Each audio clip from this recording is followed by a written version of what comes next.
पुढचा विधानसभा मतदारसंघ आहे आणि तो महत्वाचा आहे, तो म्हणजे चिंचवड विधानसभा मतदारसंघ। या मतदारसंघाच्या प्रभागामध्ये अनेक आरक्षणामुळे उलटफेर झालेले आहेत, अनेकांना लढता येणार नाहीये, त्यांच्या घरातल्या कुटुंबियांना उतरावं लागणार आहे।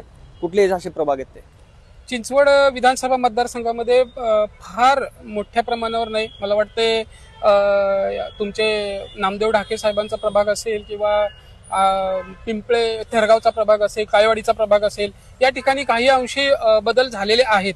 पण मी पुन्हा सांगतो की 10 वर्षाच्या गेल्या 8-10 वर्षाच्या काळामध्ये जी राजकीय परिस्थिती बदललेली आहे किंवा जी राजकीय महत्वाकांक्षा असलेली लोक समोर येत आहेत, नवीन पिढी समोर येत आहे, या ना त्या मुद्द्यावरती त्या पिढीला कुठं ना कुठं संधी अपेक्षित आहे आणि त्या अनुषंगानं भारतीय जनता पार्टीचे जे त्या मतदारसंघाचे आमदार आहेत शंकर जगताप यांच्यावर खरं तर पिंपरी चिंचवड शहराच्या निवडणूक प्रमुख पदाची जबाबदारी आहे।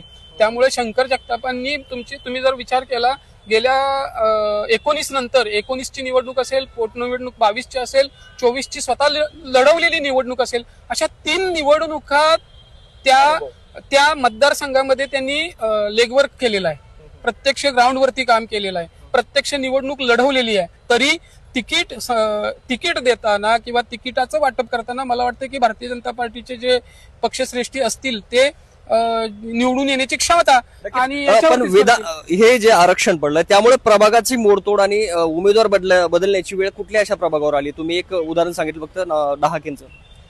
ढाके साहेबांच्या ठिकाणी आरक्षण बदल झाले, त्यामुळे तिथं बदल करावा लागेल। तुम्हाला सांगतो, तुम्ही थेरगावमध्ये आणि काळीवाडीमध्ये अशा 2 ठिकाणी आता कसं झालंय की आपल्याला एक गोष्ट लक्षात घेतली पाहिजे की भारतीय जनता पार्टीकडे जे इच्छुक आहेत ना, त्यांना भारतीय जनता पार्टीकडून लढायचं आहे याच्यासाठी त्यांचा आग्रह आहे। आणि राष्ट्रवादीतील जे बलाढ्य इच्छुक आहेत, अपवाद वगळता अनेक राष्ट्रवादीतल्या लोकांना असं वाटतं की मी स्ट्रॉंग आहे, मी गेल्या वेळेला निवडून आलो होतो आणि मला आता जर का सभागृहात जायचं असेल तर मला भारतीय जनता पार्टीची संधी सोबत मिळाली पाहिजे। त्यामुळे तो फर्स्ट प्रायोरिटी हा भारतीय जनता पार्टीकडे देतो। जिथं भाजपकडे कमकुवत उमेदवार आहेत तिथं भाजपची ही रणनीती आहे की त्या ठिकाणी राष्ट्रवादीतला स्ट्रॉंग उमेदवार आपल्या सोबत घेणे। तुम्हाला आगामी काही दिवसांमध्ये ही गोष्ट लक्षात येईल।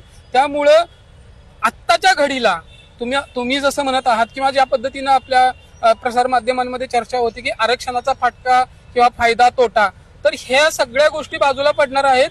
ज्या ठिकाणी पॅनेल स्ट्रॉंग होईल त्या ठिकाणी त्या पक्षाला संधी मिळेल।